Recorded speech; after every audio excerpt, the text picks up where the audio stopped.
Hello and welcome back to our channel, Elevate Genius.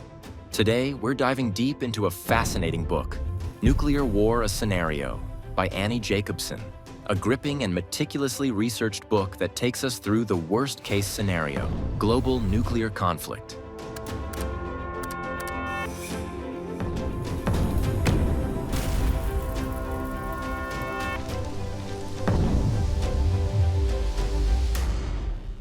This book provides an eye-opening exploration of what nuclear war would look like, how it might unfold, and the devastating consequences it could have on humanity. It's a topic that feels more relevant than ever in today's global climate. If you're interested in understanding more about the risks that could shape our future and want to stay updated with more insightful book summaries and explorations of important global issues, make sure to hit the subscribe button and turn on notifications. Now let's get started. The book begins with an all-too-real scenario. A single nuclear missile is launched toward the United States.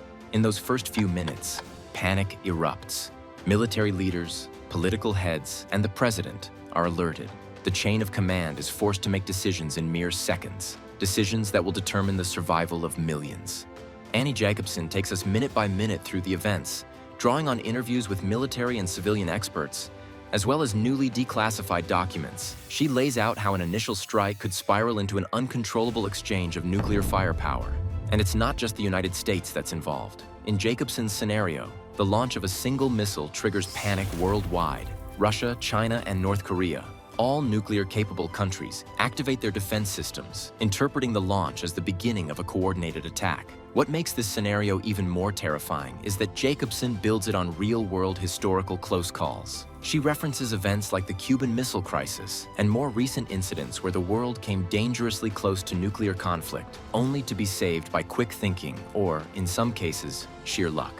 Jacobsen explains that in such a situation, there's a chilling inevitability. Once one missile is launched, others follow. Nuclear-armed submarines under the ocean begin to move. Stealth bombers are deployed, and missile silos across the globe open. Within minutes, the stage is set for global devastation.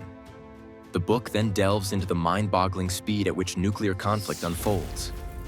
Within minutes, counterattacks are prepared. Submarines launch ballistic missiles, stealth bombers are scrambled, and nuclear silos across the world open, ready to fire. Jacobsen illustrates the terrifying reality of how quickly everything escalates. Imagine this: one wrong signal, one misinterpreted move, and the entire northern hemisphere could be wiped out. Millions of lives lost within moments. Cities turned to rubble. And what follows is even worse: the long-term effects of nuclear fallout. This isn't just about a few explosions. It's about the global catastrophe that follows, with radiation poisoning, climate collapse, and mass starvation. She vividly describes what happens after the initial destruction. Nuclear winter. The idea that the dust and soot from the explosions would block out the sun plunges the world into a state of darkness and freezing temperatures. Agriculture would collapse, leading to famine on a global scale. The survivors would be left to live in a world without infrastructure, without electricity, without the basics we rely on for survival. Jacobsen doesn't just focus on the physical destruction. She also delves into the political and social ramifications.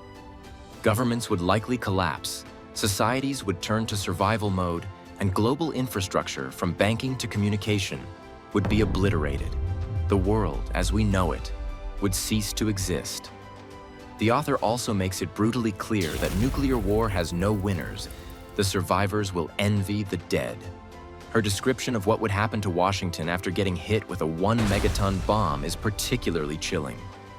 Wind rips the skin off people's faces and tears away limbs. Survivors die of shock, heart attack, blood loss.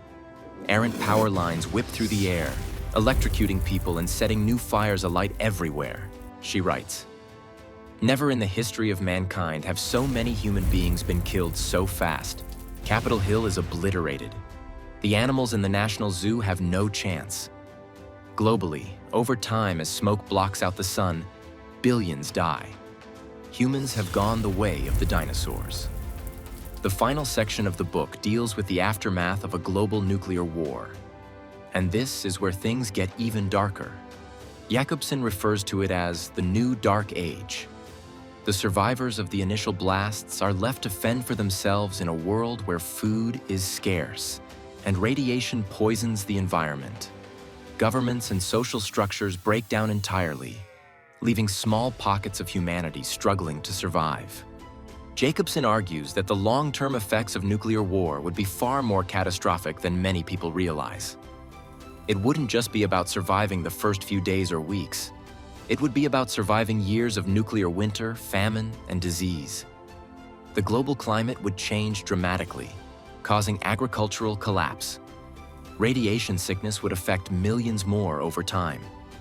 And worst of all, there would be no clear path to recovery. The world would be set back centuries, with humanity reduced to its most basic instincts. She describes a scenario where technology is lost, and the survivors revert to primitive ways of living, scavenging for resources and forming tribal groups.